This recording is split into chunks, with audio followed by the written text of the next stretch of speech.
Welcome to Book Club for Movies, everybody, for the week of February 1st. I'm Ryan Miller, and he's Matt Amberg, and I'm pretty sure the movie we're doing this week, if I could go so quickly, is barely an excuse to just say, news of the world. That's right. Oh, actually, I guess I'm going way too fast, aren't I? Because this is Book Club for Movies. Is it? Where I blow by through your intro and everything else, including the fact that we watch one movie a week and you can come by and it's all in the title. You can figure out. It's very stupid but self-explanatory. That's how my definition of life, of who I am. Very stupid and very self-explanatory. And once again, who you are is Matt Amberg. I am. I don't want to ever blow past that. I blow it. Just blow. Blow me away. Just blow me. me away. You forgot to say away again. I like Demolition Man. That's a good movie. Is that I was going Arrested Development, but shoot. If I unknowingly did Arrested Development or Demolition Man, I'd be perfectly happy. You did. Is that a twofer? I might be. Okay. Taco Bell. Just like the guy from 30 Rock. Never got enough screen time. I feel like they sidelined him. What happened with that? He didn't show up for a good long while, and then he came back a little bit, and then... Yeah. It's kind of interesting, right? There's actually a couple of those characters. I think the only one that I feel outside of... Well, let's see. Whose name I can't remember right now, with the hat. He's pretty much on the show permanently, and then so is Judah Friedlander. Judah Friedlander, and so is Lutz. Lutz is there, I think, pretty much the entire show. Got to rewatch that show. It's very funny. Glad we blew by everything there at the beginning so we could do that, because went straight to 30 Rock. Again, yes, something else we do. But very seriously, we are doing news of the world again this week. Matt. Mm-hmm. Ryan. I did not blow by this, but you usually do a synopsis about these here movies. I sure do usually do them. News of the World coming at you an hour and 58 minutes. Written by Paul Greengrass and Luke Davies. Directed by Paul Greengrass. Starring Tom Hanks, Helena Zagel, Neil Sandilands, Mare Winningham, Ray McKinnon, Elizabeth Marvel, and Tom Astor. Here is your Book Club for Movies synopsis for News of the World. A few years after the Civil War's ended, Captain Jefferson Kyle Kidd makes his way across the state reading news stories for the people. On his way to one town from another, he comes across a young German girl who's been taken in by Kiowa Native Americans and makes his business trying to take that young Johanna to her remaining family a few hundred miles away. Perfect. Beautiful. Matt, I'm going to let you take point maybe a little bit on this one. I had not even watched the trailer before you said that we were doing this thing. Okay. Actually, I might not have still watched the trailer, actually, now that I think about it. I did watch the movie. Oh, well, I mean, that was so interesting. The movie is basically an extended trailer. Is it based on the trailer? Oh, yeah. That's crazy. Yeah. That's where they got the idea. Which also was based on a book, apparently. I did read that after the fact, but I have not read that book either. Oh. Yeah. Have you read the book? No. Okay. Our just patented response to that question here on Book Club for Movies. Have you read, not even just have you read the book, have you read a book? If the word comic is not in front of the word book, the answer is no. Did they do a comic of this, News of the World? Yeah, it was called Cowboys versus Aliens. This is actually a remake, the original starring Harrison Ford and Daniel Craig. Let's not talk about other movies before we decide where we land on this one. Oh, sure, we can do that. Okay, so if you're going to have me kick things off, so I'm going to ask you a question. You pretty consistently ask me about various movies. Oh, boy. Turning the tables. Where do you come in with Westerns in kind of general? Like, I know we've kind of talked a little bit about what like Tombstone. I think we've talked about in the past as but outside of kind of First Date with a Girl was to the movie Tombstone. Hey, did she say, hey, hell's coming with you? No, that was my line. I was like, she just broke up with me 3 months later. The hell came with her. Sounds like. So where do you fall with Westerns? I love me a Western. I'm trying to think. I feel like I didn't have a real good history with them. Besides, Tombstone might have also been the first Western I ever saw, but I also didn't see a lot of movies until my buddy started working at the theater. I actually probably didn't come back into them. In fact, so never came into them in any real form until Tombstone and then Magnificent Seven, the remake. No, until oh, right. Film school. There was a in fact, A John Hughes Western. Oh gosh, yes, John Hughes. Did he make a Western? It would have been great if he did. That'd be fun. No. No, John Ford. What would you call him? He was like head of the film department. I don't think I had any direct contact with him. Gosh dang. Oh, whatever. He was a huge John Ford guy. So there were those movies peppered throughout. And I love me a John Ford. You know, I haven't revisited them. They might be canceled by now, as far as I know. But, you know, The Searchers. That's the first one that came to mind, actually, right, was yeah. The Searchers. Etc. Sure. Is The Quiet Man? I always go to The Quiet. I know that it's got John Wayne in it, but that might not be, strictly speaking, a West. It's not at all, actually, no. You call it what you want. I'm good with it.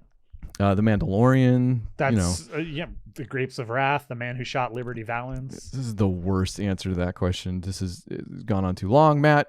What do you? Well, I was curious. I was curious if this was going to be a like, do you come into it? Because there are certain genres that even like that for me, I can go, oh yeah, I've seen movies in the genre, but it's not necessarily my favorite thing in the world. I like Westerns. I would say a good to great deal. They're not my favorite genre by any means. But I do enjoy them a great deal. I got into them definitely in the as I was growing up. My dad really liked he's like most dads. He enjoyed John Wayne. I never liked John Wayne. I actually can't stand John Wayne movies, period. Like, he as an actor, he's just bad. And I think it's an acquired or time. I mean, thing. I put John Wayne in the same, like, he's, and for good reason, I think. He and Clint Eastwood are both basically the same actor. Like, they have a slightly different cadence, but they're the same. Like, every movie they make, it's boring and the same. And yeah, I don't think Clint Eastwood. I don't have a good Clint Eastwood. I mean, Good, Bad, and the Ugly. The Man with No Name trilogy is I don't think I've seen him. Good stuff. Like, it's fun, but those are definitely, like, once you've seen those, you have now seen every Clint Eastwood movie. Like, Dirty Harry is basically just a Western. I feel I've heard about that. Unforgiven. I feel like I hear about Unforgiven is very good. Unforgiven is frustrating to me, though, because it was nominated for an Academy Award the same year Chaplin was, if I remember correctly. Oh wow! How does every and it beat Chaplin out, and I was infuriated by that, because there was no way, shape, or form that anybody in that movie should have won any Oscar for anything. And I still maintain that Unforgiven does not deserve an Oscar. I feel like weekly I bring up a movie that somehow pitted itself against Chaplin, and you have an ongoing grudge, and I can't figure. Every year Chaplin has not won an Academy Award since it came out. Those movies are against it, and so far all of them are wrong. So News of the World. So Westerns. News of the World. We like them. It's a Western done by Paul Greengrass, which I also found kind of interesting, and was something that kind of was a little bit of a draw. Greengrass, best known for our discussions anyways, probably The Bourne Identity, the Bourne flicks. It's certainly what I know him from, and I think we mentioned him in that capacity. I will say, not to spoil my thoughts on this film, after watching this, I did search out what is he most known for. Is it the Bourne stuff? And I'm looking it up, and of course I believe he probably hit it big with Bloody Sunday, and then was given the Bourne, or one of the Bournes. In fact, I don't think he did the first Bourne. Doug Liman was the originator, and then Greengrass took the reins, or he went from like producer to director or something, like I can't remember. But essentially Bloody Sunday and the Bourne trilogy, I think. I don't know if he's had, besides United 93, which we've talked about fairly recently. You can go check it out. Well, he did. Yeah. So Greengrass did the Bourne Supremacy after Bloody Sunday. So Bloody Sunday 2002, right. Bourne Supremacy, United 93, Ultimatum, Green Zone, Captain Phillips. Oh, I guess, yeah, that's right. He hit it with that. Jason Bourne, and then 22nd of July, and then News of the World. So News of the World is a movie that is very much so on its sleeve.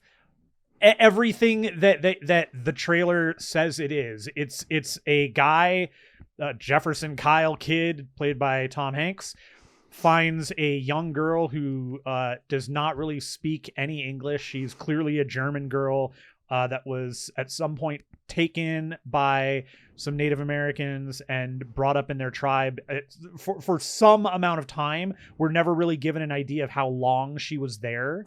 Enough that she speaks the language and has forgotten most of her German roots, it seems. Right. So my assumption was that she was an infant, like she was very, very small, but they never clarify it. And the story truly is, it's a fetch quest.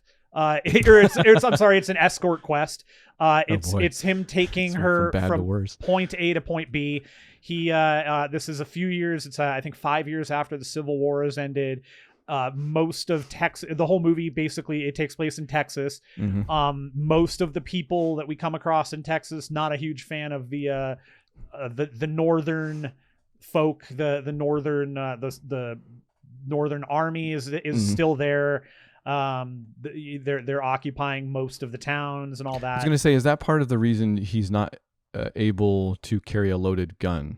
I think like he carries a gun with birdshot. Yes. Yeah. And I believe that's why, because he was a member of the Confederacy and he was disarmed. Right. Okay.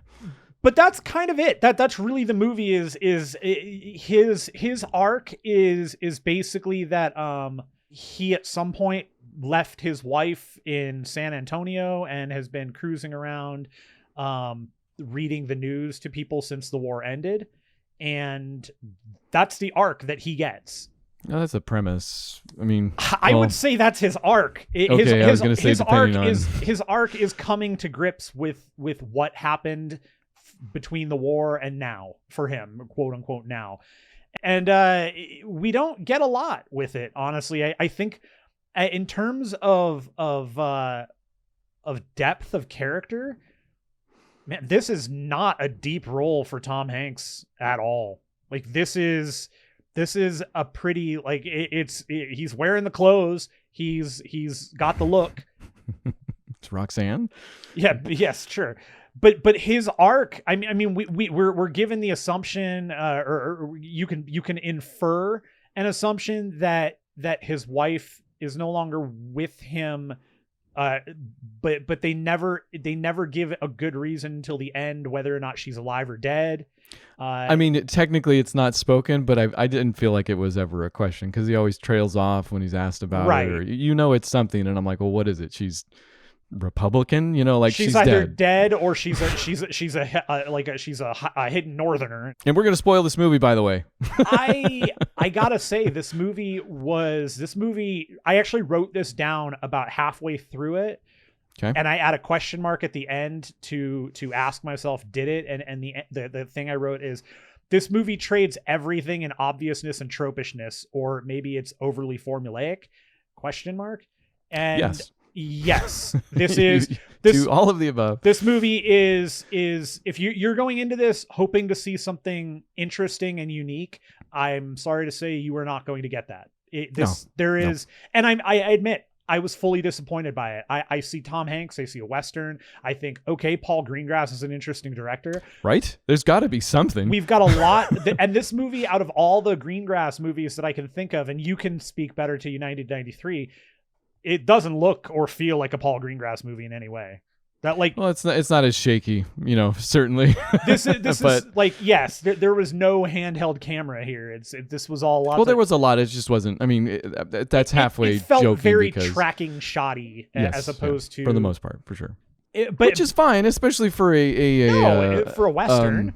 Western, yeah, you want to pull back usually. Right? But I was hoping for, with those three kind of things going for it, I was hoping for something more, and this was, I hate to say it, but it was extremely by the numbers. This did absolutely nothing special, nothing great, nothing unique. None of the actors stood out. The Helena Zengel, the who plays young Johanna, she was good for what she needed to do, but she wasn't like a standout in any respect.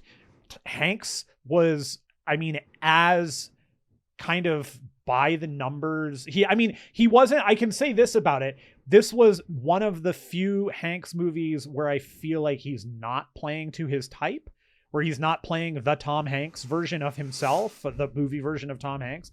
He's not doing anything else. Like he's just kind of, it's like, it was almost like going, this is what Tom Hanks is like when he's taken a lot of Benadryl, when he's real tired.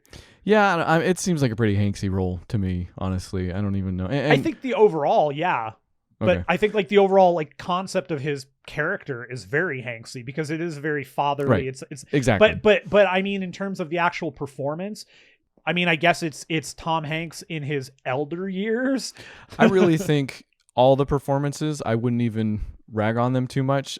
I would attribute it fully to the material. Yeah, I can agree. It's obviously a big ticket movie, I think, regardless. And I know that typically those movies aren't demanding a lot of the viewer. This isn't an indie film. They aren't dealing with really deep themes, I don't even think. In a way, they're dealing with very serious themes, but I don't think any of it's treated especially great. I mean, you're totally right when you say there's nothing new here. Like, from character to story, there really isn't any additional innovation or Right. insight here. I'm not like in terms of the movie being made, it looks fine. I will absolutely say there were a couple of effect sequences that were middling to bad. I would say that the entire look of the dust storm, like, what are you doing with this? Very early on in this film, I was like, you know what? This does look great. Digital would kill this for me. Like, we'll see what happens because nothing had really happened yet. But Yep. honestly, if it's too digital, I'm going to hate this. Yep. And it totally happened. And pretty soon after that, I'm trying to think, he has the girl, he takes her with her on a job, or takes her with him on a job where he's reading the news. And I forget, I think anyway, she's somewhere there, but it starts raining and she takes off while he does his thing. But it's raining, it's muddy, but you don't see anybody with mud on them. Like, nobody's tracking it in. Like, I would have loved to have seen, and especially for this scene where he's kind of trying to distance himself from this girl. He knows the right thing to do. The whole movie is basically him coming to terms with that. And this moment where he's, business as usual, and I'm going to read the news, and it's news about racism, which is, okay, pin in that. It's, in a lot of ways, the worst scene of the film because he does bring up racism, or he brings up slavery. I'm sorry, is what it slavery, is. Yeah. And the people, like, some of the people object, like, heavily to slavery, a la racisms, and it gets real ugly in there. But again, none of the mud. It could have been a dirty scene all the way around, but really, Sure. and this goes for the whole movie, it just ends up being so antiseptic in a way that you don't see Great word. any of that. And in a Western, Great. like, that is a great word to describe it. and at a moment when all these racists start popping up and kind of, frothing at the mouth and kind of rabble-rousing, he calms them down by saying, whoa, times are tough all over. Right. And this is, the movie opens with a lynching, by the way. Like, that's where the girl comes from. It was an African-American that was taking her across the plains that got lynched, and they left her there. At this moment, this could have been so dirty visually and bad. He's like, whoa, calm down. We've all got it bad. Like, none of the guys that stood up in that meeting were hanging from trees or have, the Right. threat of hanging from a tree anywhere near, like, I don't know that y'all have it bad. right? So Maybe I'm like, not that okay, bad. I hope this movie knows that it's, like, horribly centrist. Like, I hope that's the point that they're going to make, is that Tom Cruise, great. Tom Either way. Hanks, I hope they're making a point that Tom Cruise really needs to up his game. That Tom Hanks knows that he's being, like, the ugliest type of, like, there were good people on all sides. Basically, he gets up and says, to the guys, right? Yeah. Well, and it's, I mean, and the thing is, it's an underlying theme throughout the movie, but it's not at all treated in a major way. Like, they're very much Also, this very much so is just about Tom Hanks and the girl, and that's it. It like you can go to a point and say that at some point writing this movie, there must have been, either in editing or in the writing itself, some kind of reckoning with how racist they wanted to get. And based on the context of the film, there should be quite a bit. I mean, I'm not saying it's what I want to see, but you're if they want to say something about it, which is apparently not at all what they were going for. Nope. No. So kind of why is it there? I mean, I guess it's just to set the mood or something. And the thing is, at no point does Tom Hanks, I mean, he's not racist, but only in the sense that he's not out loud and outright about it, like. Well, that's why I say centrist. Like, he's definitely the guy that's like, he's not going to come out and say, hey, you guys acting up about racism right now, like, bad move, Right. He's not that guy. He's like, oh, calm down. Okay. Yeah, it was a weird thing. Now, by the end, I guess to complete that thought, does the movie understand that, and is that part of Hanks's character's reckoning? I'm not even sure that's nailed, because again, the addressing of the racism stuff is so slight, and he is always so competent in the situations. Like later on, he gets essentially kind of kidnapped, him and the girl, by just this corrupt, I forget what was the actual operation going on. I don't even know that it was basically that the guy they wanted to live in the white area, so they took over, they cleaned out. He says they cleaned out the Indians and they cleaned out the Mexicans, they cleaned out cleaned out all the black people, except they get to the town, which is filled with Native Americans, black people, and like everybody they claim they cleaned out of wherever. Like it was almost one of those, I don't know. I feel like it's supposed to be him. The one guy was essentially a mining town, maybe, or something. Yeah. And he's like the head of it, and he's taken over, and everybody technically hates it, but he has it all under his thumb. And he asks Hanks to get up and read the news, but it's like this paper that he's invented that talks about how good he is, how much of the words, but yeah, and it's got him scalping Indians and stuff like that, like all this, again, super racist stuff. Right. But it's like Hanks doesn't really blink an eye. Like he gets up and actually he ends up sharing the story of some workers that revolt or something like that, because they wouldn't stand for it. But right, he does it in a way like he's like there's never been a question, like he always does it. So I don't even like that stuff. Just ends up being so slight and muddled that I couldn't really pull anything from that either way. And you mentioned something earlier about Hanks's character kind of always feeling like he knows the right thing to do, and that there's a reckoning with that. And I feel like the reckoning is so, again, so muddled and so slight that he's like, it's like, well, I don't know if I should take this. I'll take the girl.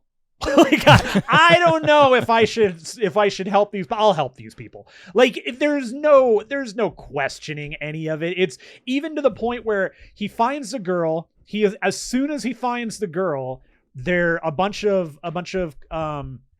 Northern soldiers show up. They check his weapons, and they read his papers and stuff. Yeah, he found the papers on the wreckage. So and the Northern soldiers go, all right, well, you got to take her to town, and they'll tell you where to take her.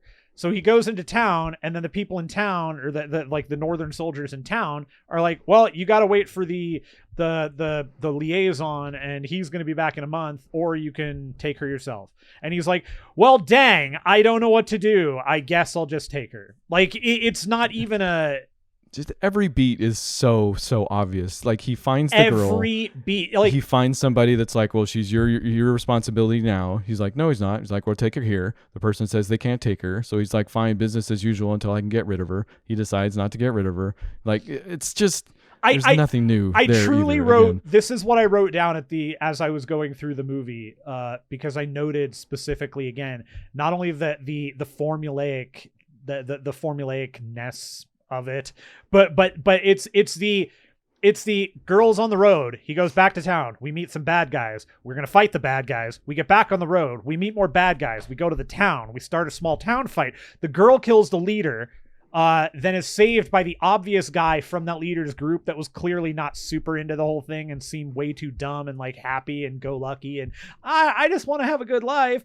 We're going to go ahead and take him with, but then we're going to leave him at a crossroads near a train and say, you got to go to the train now. Like minutes later. We're going to find, we're figuring out we found her old house because she somehow recognized where she was, went back to her old town, found the house, found the doll that she had or her sister had or somebody had when she was small. Now we get to the point where, of course, and I had this written down, how long until the horses are killed? There we go. Horses are killed. And it's out of nowhere. They're going along just fine. And out of nowhere, it's like he can't stop the horses. This wheel that, of course, has been telegraphed a million times as being a problem, flies off and they fly down. And yeah, everything's. So we get to the point where the horses are now dead. So now, of course, what does he have to do? Well, he's got to carry her. And then we get to a moment where he hears just a grip of horses. He puts her down. He rushes over this hill. And as he gets to the top of the hill, all he sees is a giant dust storm that apparently he couldnn't see from below on the hill, even though it's horses. It was horses. Even though it's a giant dust storm. And then as we get the storm sounded like horses. Like, what was the actual? No, because there are Native Americans in the storm. They were traveling with the storm. Okay. And they were inside of the dust storm, and so he heard the horses. He just didn't see the storm, and then out of nowhere, he runs back to try and get to her in time before the dust storm reaches. She's gone. The storm is slowly starting to kind of relax, and then he sees her talking to some Native Americans who give her a horse, and we get the Native American looking at her or looking at Tom Hanks and gives the slight punk rock nod, like all right, you're good. Which, minus the nod, maybe, like, is probably my favorite moment of the film, at least cinematically. Like, I'm fine with that. Like, leading up to it, how the cloud sneaks up to them, whatever. But that the storm does contain these Native Americans that have been, obviously lost their homes, have been mistreated. I'll just say it, and just do it. That they're traveling along in that storm is kind of beautiful. But again, the digital ruins it for me. Like, it doesn't look great in the end. It looked awful.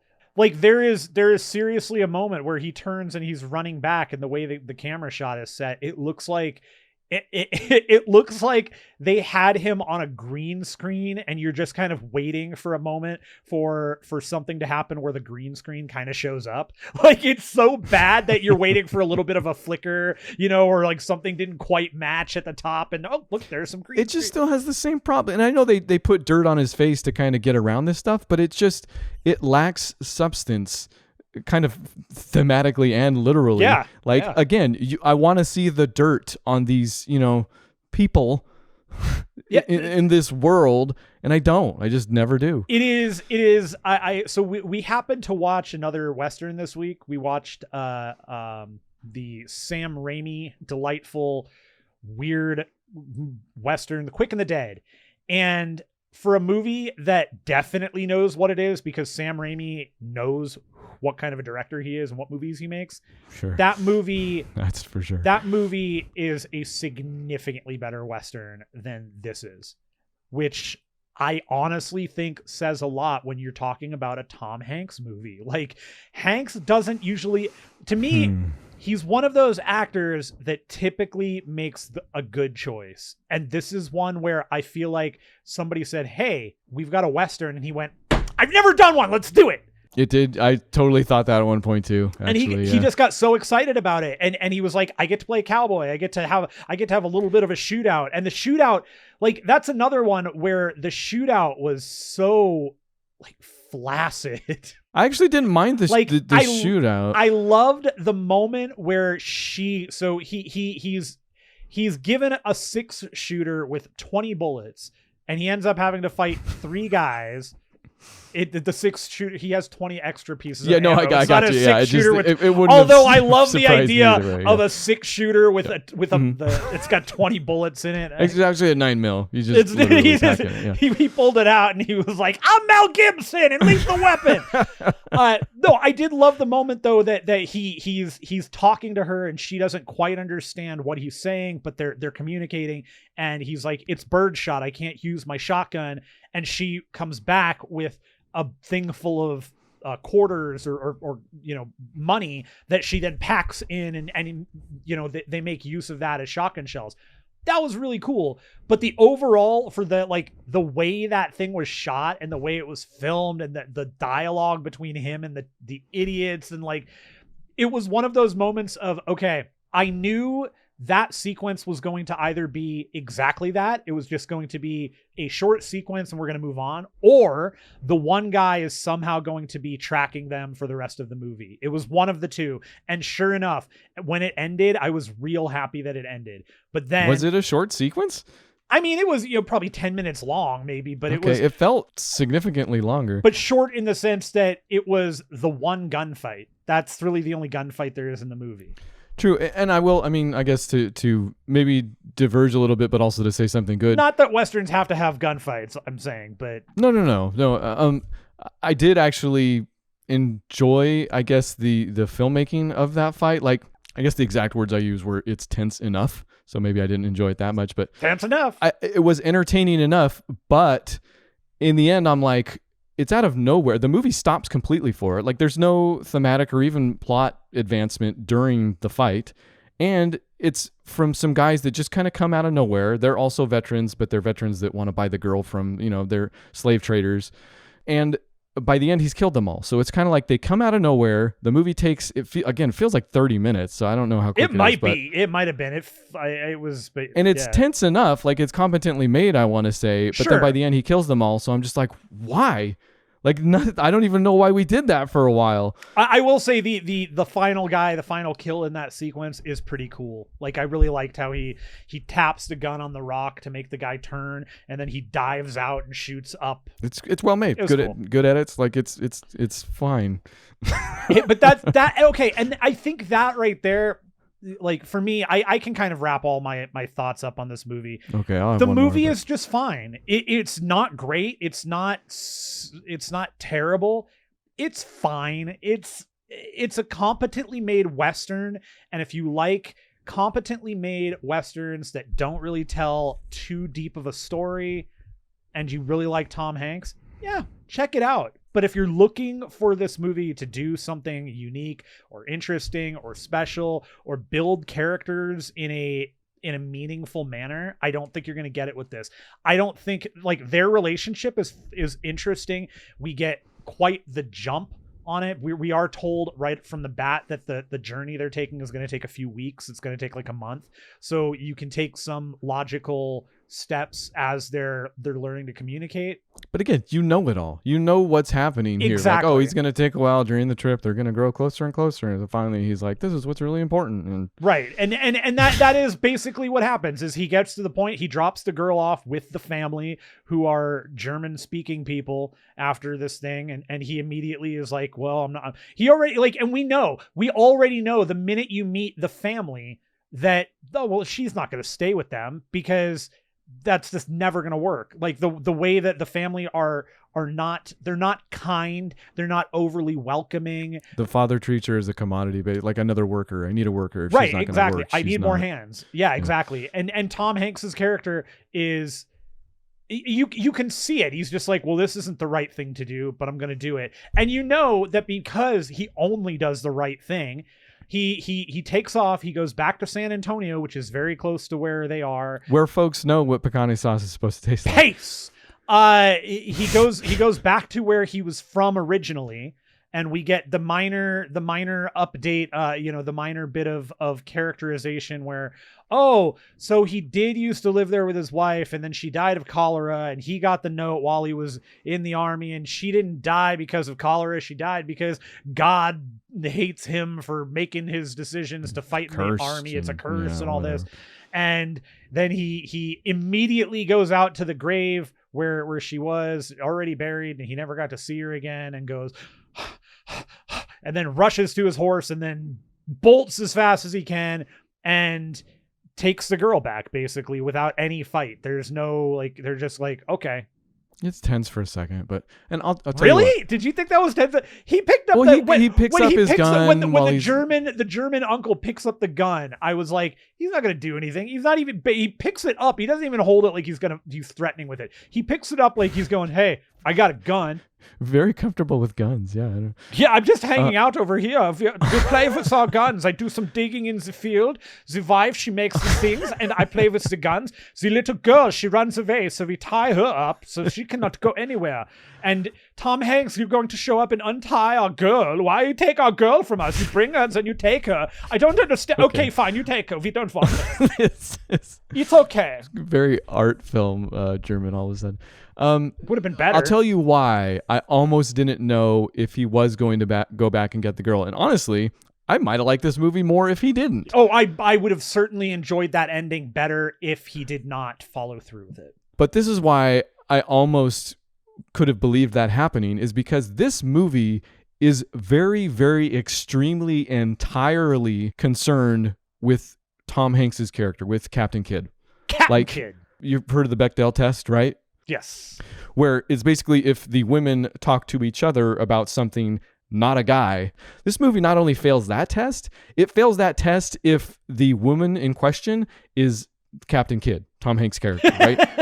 Everybody in the film only has something to say about Captain Kidd, and most of the time it's directly to Captain Kidd, so Captain Kidd can talk about himself. This movie essentially has the opposite problem of Saving Private Ryan, where by the end of the film, Hanks has said barely anything about who his character actually is. This movie, he won't stop talking about himself, and every time he meets somebody, they just give him more excuses to do it. You mentioned the kid they pick up from a second in when they do get kidnapped, and he's definitely a special kid that, you know, his family was killed by the evil man, and he kind of took up with him anyway. Well, after he shares the news about the people who stood up, that kid stands up and basically rescues them.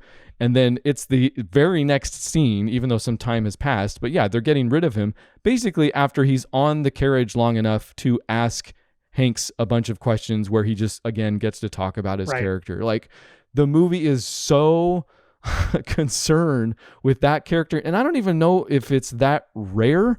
Like, I feel like there's got to be other movies that do this, certainly character pieces, but it bothered me so much here because I think it was to the detriment and to the exclusion of really everybody else. Like, listening to Greengrass talk about this movie, and there's not a bunch, obviously the movie is relatively new, but he's quoted as saying, "This is the first film I made with a child actor at the heart of it."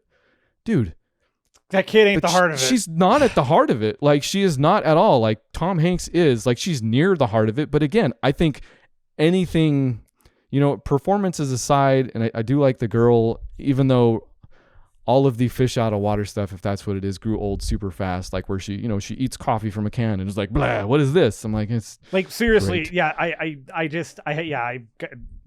It doesn't matter. Like, everything is so excluded at the favor of Hanks's character. And I don't know why it bugged me so much, because I feel like this probably isn't that rare, but I just did not enjoy. Maybe it's because I don't enjoy that character at the end of the day. I don't know. It's just the movie was so up its butt about him. And, you know, I mean, at one point at the end of the film, when he does go home and he's talking to whoever that guy is about his wife, like, he just says the entire subtext of the film about God having cursed him and stuff like that. Right. Like, he just speaks everything out loud. It's like, you know how that, you know, show don't tell. This was just tell and don't show. It absolutely was like, yeah. Tell. Just tell. More about this character. Tell us all you can. And just by the end, I didn't care. Like, by the beginning, I didn't care either. No, by the end, beginning to end, didn't care. Yeah, I admit, I like I said, fine. The movie is made competently, but I if you're gonna come at me and say, "Hey, can you recommend me a good Western?" This one is probably never. I would say skip it. Yeah, no, go watch a million others. Go watch Tombstone. Go watch Quick and the Dead. Go watch. I mean, I'd rather say go watch The Outlaw Josie Wales, and I don't think that's a good movie either. Go watch Unforgiven. I don't know. I haven't seen so many of these. Now that you mention them, Forgiven? I really do. I will. I'll tell you what. After all of that, having written down all of those notes, having told you what they all are, the very last one I have is concerning the very last line in this movie, where, dang it, they said the title of the film. I'm like, like by the end, I'm like, this is just a real slog. I didn't like this at all. And then he says the title of the movie. I'm like, I love this movie. This is the best movie. It's Dang so it. good. Maybe watch the last 10 minutes. What is that even? 5 seconds of the film. Yeah, don't even give it 10 line. minutes. If you're using minutes on this one, you're going to be upset. I will give it this, though. Also, it does have some bad trivia.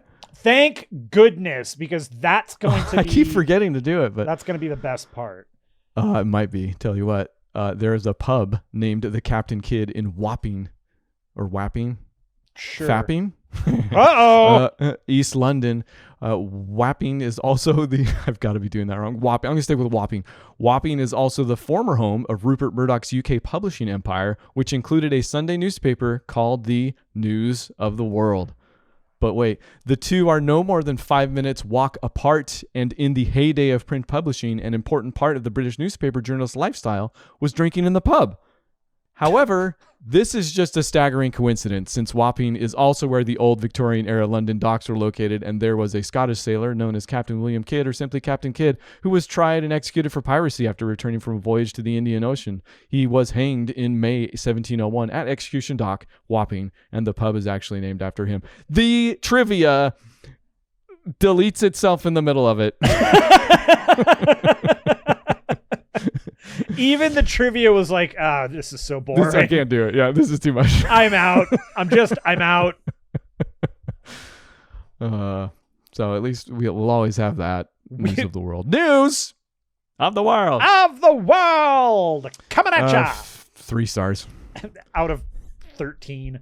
Generous. Bring it back. Just try to bring it back down to a 0. So...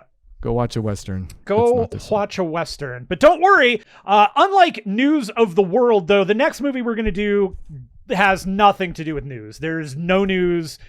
Of the world? No, not of the world. Not of the world. Of anything. There's no news. We are going to get, we're going to get metal with it, dude.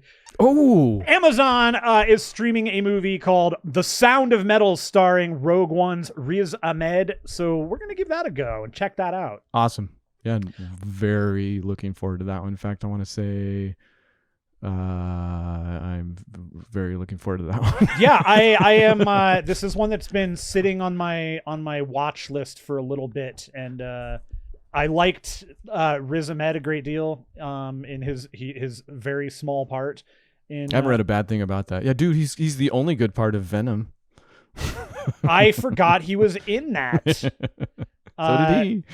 So did he? No, he didn't. That's probably me, actually, because he is one of the best parts. The movie forgot it was in anything. I remember watching that, and then I remember texting you going, how is this movie better than it should have been? I'm not sure it is, even, is the weird thing. And I've watched it twice, so... I need to rewatch it, but I definitely enjoyed that movie more than I expected to. Anyways, we're not going to watch Venom. We're going to watch The Sound of Metal. It's streaming on Amazon. Check that out. Come back to us next week and talk to us. We will have a conversation about sounds, about metal, sounds, about what happens if you have metal with sound. It's going to be some kind of discussion. Have you seen the movie already? Maybe I have. But we're not going to talk about that right now. We're going to talk about the rest of the show. That's where we talk about other movies that we've seen this week, or I guess it doesn't matter. Or ever. What have you done? So we're continuing on with our Marvel. Oh, right. Our Marvel challenge. We definitely, we were going to do a twofer, but we both we got to do Guardians and Guardians 2, and neither of us were super. We both watched Guardians, and we were both like we actually sat down and watched it, and both of us had the same reaction of, this movie should do so much more for us, and for some reason it just doesn't. There are parts to it that I greatly enjoy, but it does fall into that chasm of, when I truly don't like an actor, it really makes it hard for me to enjoy a thing they're in. The Chris chasm? And it's a Chris chasm. There is something about Pratt that I just don't like. I don't like him as an actor. I just don't like the guy. I really love that they did take this movie and made a star out of Rocket. The star turn here is Rocket, not anybody else. Groot gets the love, but I think Groot really gets the love because of the ending, not because of the rest of the movie.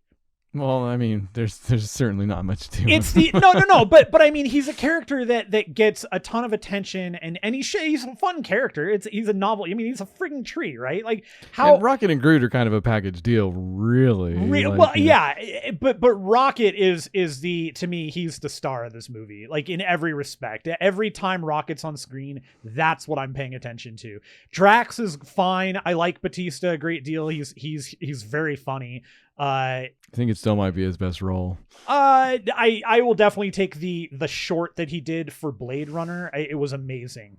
I was counting fantastic. Yeah, I think this is better than that, or he's better in that. I was gonna say, wait, no, you think that's better than this? Gamora and Nebula, I think are kind of underutilized in this movie, and I think the thing I don't like about Gamora in this movie is that for the character, the turn that she gives is so fast. From I'm doing this to stop Thanos, fine, but it's the turn that she gives in how much she seems to like Quill and then kind of falls in love with him at the end. Like, it's so fast, and I don't buy it. I don't think it's earned. Fair. I think that follows through, and then it gets even more annoying, because the amount of time they're supposed to spend between the first movie, the second movie, then you get into Infinity War. Like, I need to understand that timeline in their terms. How long was that? Because I just don't think it works.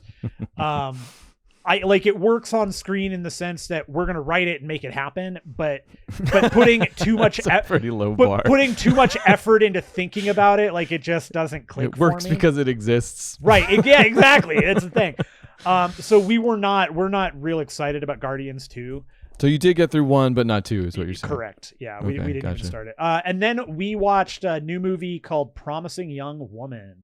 This was a movie that the whole film is based around how men are garbage, and sure, yeah, and it works along the idea of a girl who she pretends to be drunk and out of her mind, and then when men try to take advantage of her, she decides to turn the tables on them and takes care of them. But there's no blood, there's no gore, but the whole story is based around this girl and her trying to handle a trauma. And we end up finding out, and I'm going to spoil this movie. I was going to say, yeah, we're in a, and we end up to spoil your spoiling.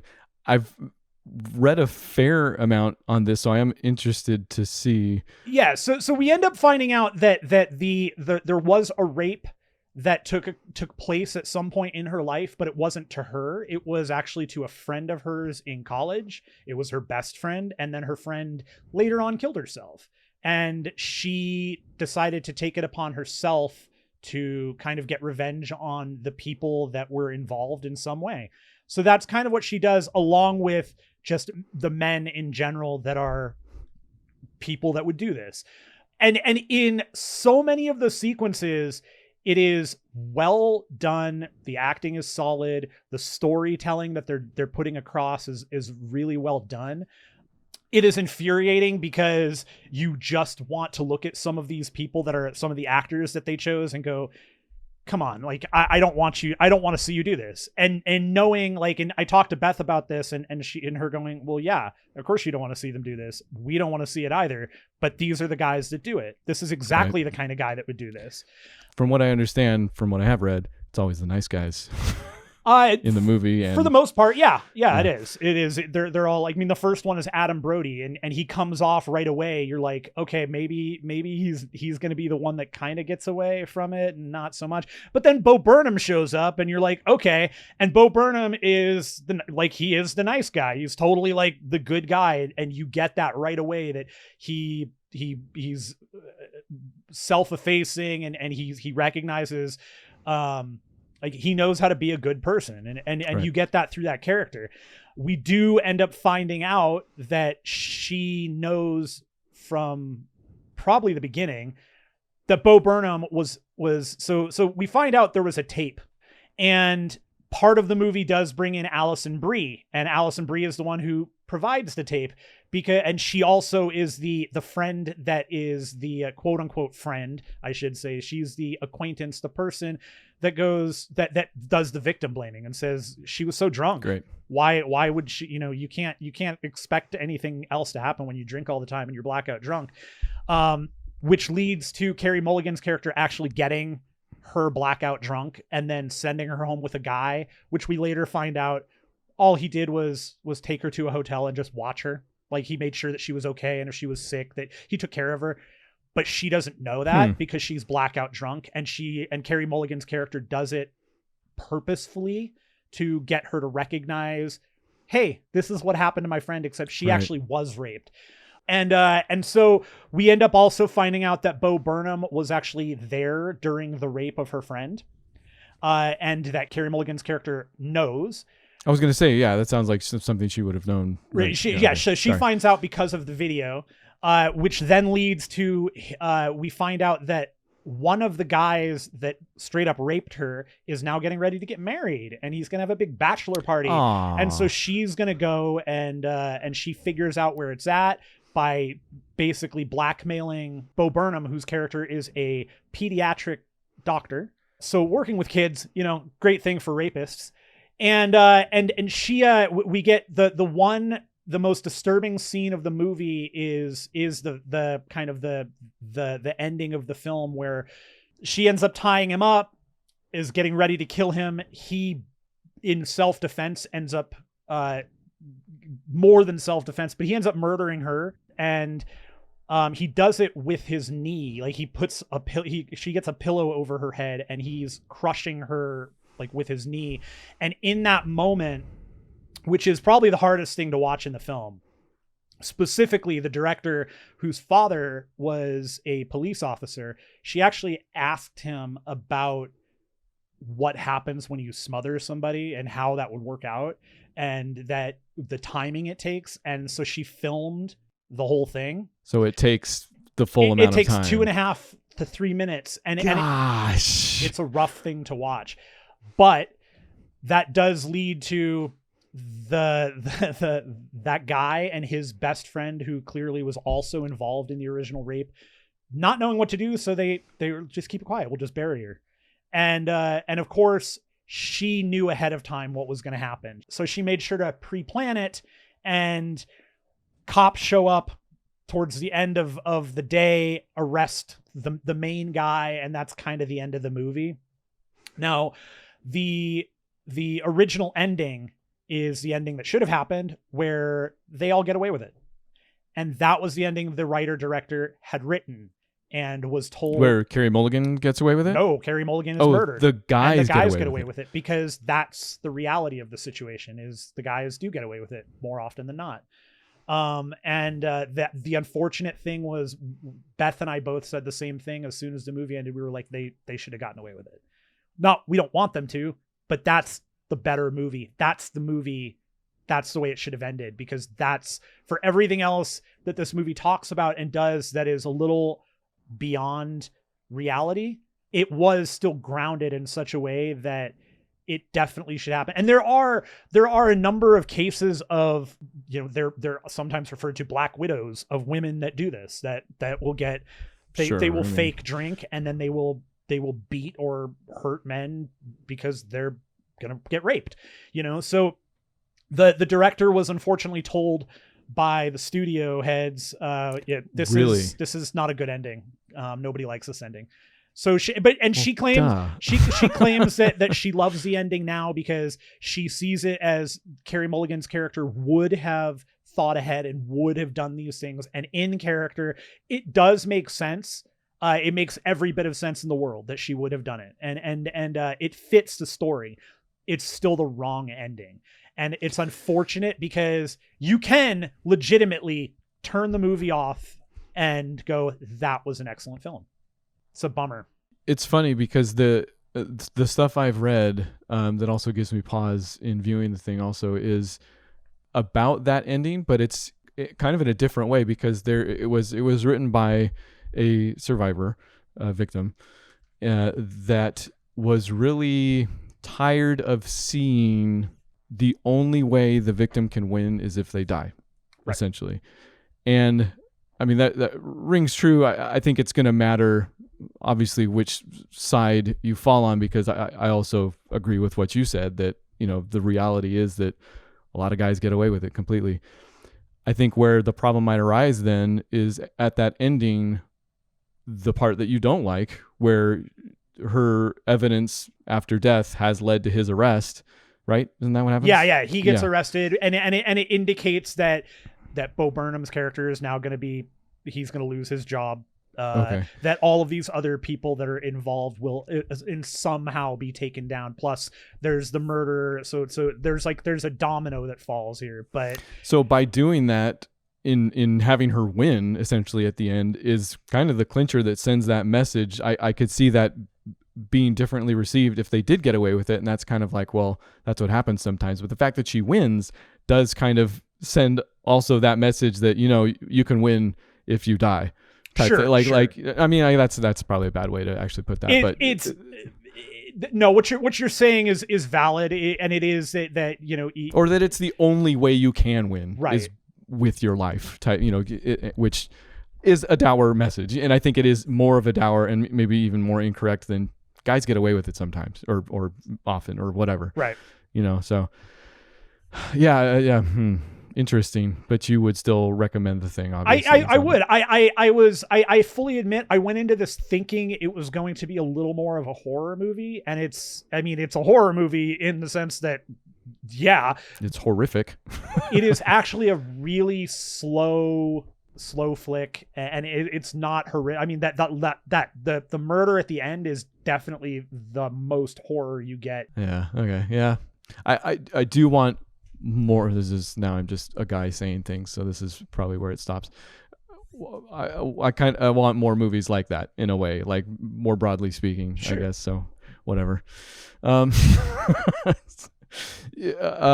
Any movies I've seen are going to start with a question. Did you watch The Hunt yet? Not yet. Dang it. I don't want you to feel bad for any of this. Tenet, obviously not. Oh, that's right. I was going to. You're going to talk about Tenet because I was going to do it anyway. The odds of us finishing it are slim to none. Tenet I didn't like. Really? Such build up. It's just not Nolan at his finest, and I do like Nolan. We disagree on Batman's, even though I feel like we like them all. We disagree on DiCaprio films, probably just wholesale. But I do think, and in fact, I want to say most recently I spoke about Inception or something we had viewed. I showed my daughter. And I think when the set pieces happen, they're fantastic. Like when Nolan is on his thing, when he's doing his silly, like 1 inch away from ridiculous, like it's great in my eyes. I love it. It's really good. Like, I mean, I guess no matter what, his films always have a very, very special look. Like, it's a Nolan. I like watching it. Like Dunkirk was the same thing. Like, I don't know if I enjoyed much of what happened, but I couldn't stop watching it, and that I feel like that's part of it. Dunkirk is supposed to be some of that too, because you're just watching a bunch of soldiers on a beach, like aimlessly wandering about. It's on purpose. But Tenet just is like all of that dialed to 11 to the point where like it just feels like nobody pulled him back this time, Sure. Like, sure. It's confusing. I'll say it. Maybe that goes away if you watch more of it, but it's not confusing in the way you think. Like, it's not confusing because the concept is confusing. I got that. In fact, there were moments where I'm like, okay, he's obviously, I'm going to spoil some of Tenet, but it's not going to spoil whatever you want. I'm like, in fact, you might have seen this scene already. I'm like, he's obviously fighting himself from the future, and that bore out. Like, it's very much, it's Robert Pattinson and John David Washington, aka protagonist or whatever. Yes, that is his name in the film, but he's also the actor from BlacKkKlansman. That's right. They are fighting each other and I like the gimmickry about it. I think the premise is pretty solid. He's fighting Batman. They're fighting each other. Like they're in this fight together. It's obvious that they're fighting each other from the future. Oh, okay. So they're friends in our movie, but they're fighting future versions of themselves that are not friends anymore. Yeah. Well, or they're still friends, but they're just not friends with their old selves. Yes, essentially. Okay. But it's not like, that's what it is. This sounds like a stupid version of Looper. It's because, okay, all right. Looper is a film that very much gets it. Like Ryan Gosling. That's right. Famous director Johnson. Ryan Gosling. Knows very much what he has at every moment. Like, I think that's one of his strengths. That he can do genre with his hands tied, as long as it's the genre he loves, which is obviously not Star Wars. Something like Knives Out. Well, yeah, we can. That's another conversation that will never end. I like the premises in this film. I like how time travel is handled. Basically, it's the objects themselves are moving backwards in time. That does affect how the world behaves, because so you have them going into a machine and becoming inverted items or people and then stuff. Like, all of that I actually don't have a problem with. It's the moment to moment. It's the lines that come out of the protagonist's mouth.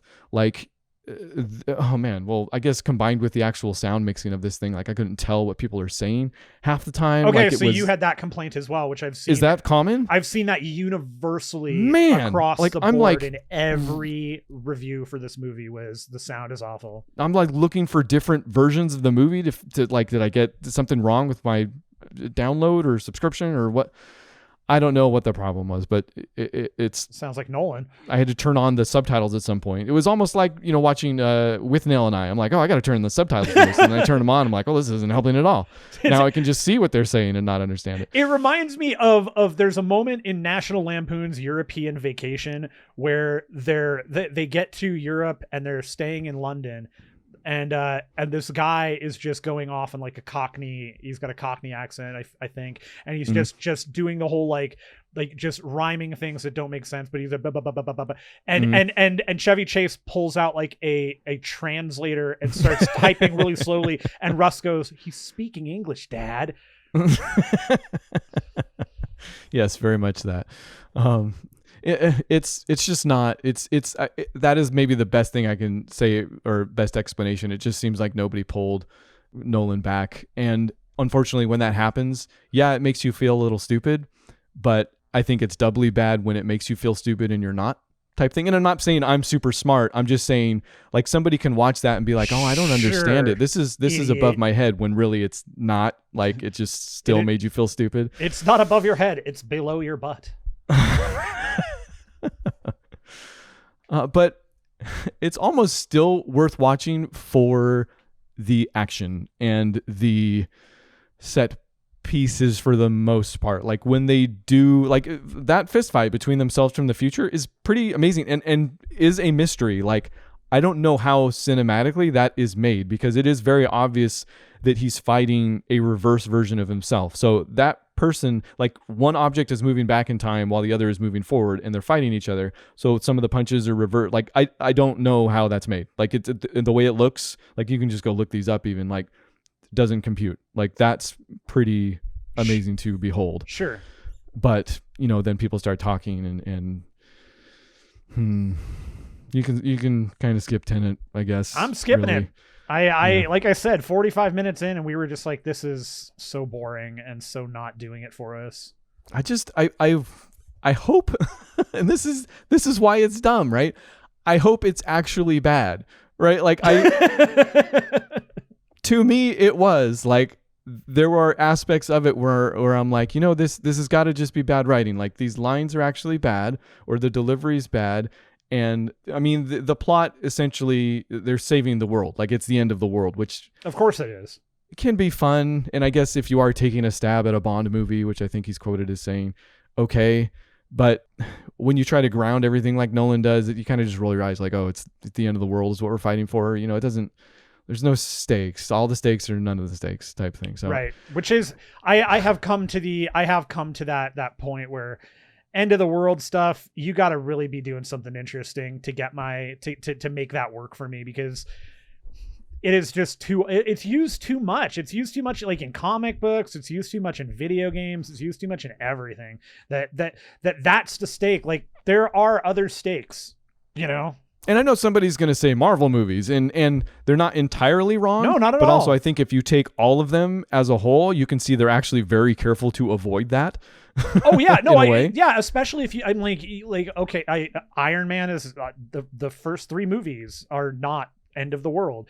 Right. It doesn't become end of the world really until the Avengers. Right. Then they kind That's of exactly drop what I was it gonna from say. the other movies because they get down to like Guardians of the Galaxy. I mean, I guess you can argue that's it's an end of the world situation, kind of, but not even that. I mean, that's feeding directly into the Thanos thing. Right. Which is the next one that's kind of in the world. And I guess smartly they just Ego is truly set the he's a stakes. living world, for crying out loud. So you've got that. Okay. The living planet. But you even, you know, the further on you go, Ant-Man, not end of the world. Ant-Man 2 is not end of the world. Even Civil War, very smartly and oppositely not end of the world. You know? I mean, and it's kind of interesting because when you think about it, in a lot of the cases for the movies, it's the end of an individual's world. It's the breakdown of their individual world, but it's not like in New York, they're just like, whatever, man, the Avengers came and they blew everything up but they were aliens, so what are we gonna do? Let's put it this way. Tenet or Inception I saw and was like, okay, yeah, I didn't get 100% of that. I think it's an easier movie to understand than Tenet anyways, or this is what I'm talking to. When I was done with Inception, I was like, I want to watch that again. I want to figure it out. I want to have conversations with people I know that also like it. Tenet, I had none of that. I'm like, I don't want to figure this out. Like, there's a nagging feeling that if I do, it's just going to be unfulfilling. Like, oh, that's I'm just gonna get that so seems mad. Like more of a, yeah. So, and then I'm gonna go back and hate Christopher Nolan. I don't know if that's the weird thing too. I don't know if that happens. Like, I still would look forward to the next thing he does, but I mean, he's very quickly garnering the trifecta of old man yelling at cloud, making a bad movie that I don't want to watch. I mean, I kind of am feeling that about Peter Jackson, you know, after maybe the Lord of the Rings trilogy. Like, he's just not done movies that, like, I mean, it's hard because he's done the documentaries but even like, man, that Beatles one looks pretty good. The Beatles one looks really good, but the They Will Not Be Forgotten. Beth and I did put that on, and we did try to watch it, and really, really enjoy the They Shall Never Grow Old, I think. Yeah, that's it. Yeah. They Shall Never Grow Old. We just couldn't get into it. It was. How far did you get? Did you get till it colorized? Yeah. We almost, like, we're I don't know, 40 minutes left in it maybe, because it's like 4 hours long or some nonsense like that. It does absolutely, because in fact I don't remember when we talked about this, but it's been a while. I think I probably said the same thing. Like, the first 30 before it colorizes, essentially, you kind of got to force yourself. And for me, the history buff, I'm sure it was a little bit easier, but when it gets moving and by the end, and when you are absorbing those colorized and kind of reproduced images, it's pretty great. I don't know. Give it a shot. Okay. We'll right. try and finish it. But like, and I really like history. I really like, it's interesting stuff to me. I do. I like it. But that was, again, I don't know. I think when it comes to it was like, you had 1918, you had Dunkirk, you had that. There was like 3 or 4 other movies that seemed to come out all in the same kind of grip of time that revolved around like World War I and stuff in that kind of general area. And I don't know. I think I just kind of burned on it and went, I don't care. I just don't care anymore. It's just not. I don't want to watch this. Me and you have spoken many times about how the war movies don't really. There's like an initial hill to get over for us. Yeah, I want to go back and actually rewatch Gallipoli to see if that still holds up for me, because that was one of my favorites when I was younger. I loved it. It's early Mel Gibson, and it was before he was a total racist nut job.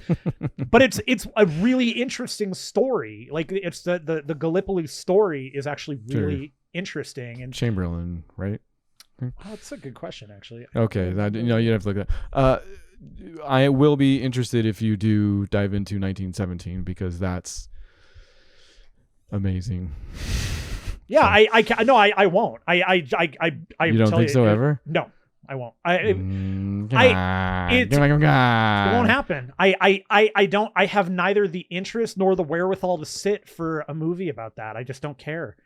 But the thing also, it's a one shot. Also, Peter Weir. Gallipoli was Peter Weir. Oh no. Yeah, I mean, yeah, I guess Chamberlain. I was referring to historical figure, not. Oh, I thought like It's Neville Chamberlain, isn't that right? No, Peter Weir. Oh, no, yeah, I no, just get the two. not Neville Chamberlain at all. No, nothing to do with nothing to do with Neville. I thought you were thinking Richard, and I'm like, was he even alive? No, I don't know. I always get the two. Sorry, the story has nothing to do with Chamberlain either. No, come on, what's the? It's not Chamberlain, and it's William Wallace. Not Chamberlain. Who is who ran the Gallipoli campaign? Oh, that's a great question. I don't remember. Come on, you history dummy. Yeah, exactly. It's the other guy. I always get confused is because the Chamberlains and the it's not him. It's General Sir Ian Hamilton. Whatever. We're not gonna figure it out today. Let's tune in next week when we figure out what the heck either one of us is thinking about. It's just me, whatever I'm thinking about. If you want to chime in on what that might be, it's podcast@booklovermovies.com. And Facebook and Twitter, again, as always. Anything else? Am I missing something? I don't think so. Okay. See you next week. Bye!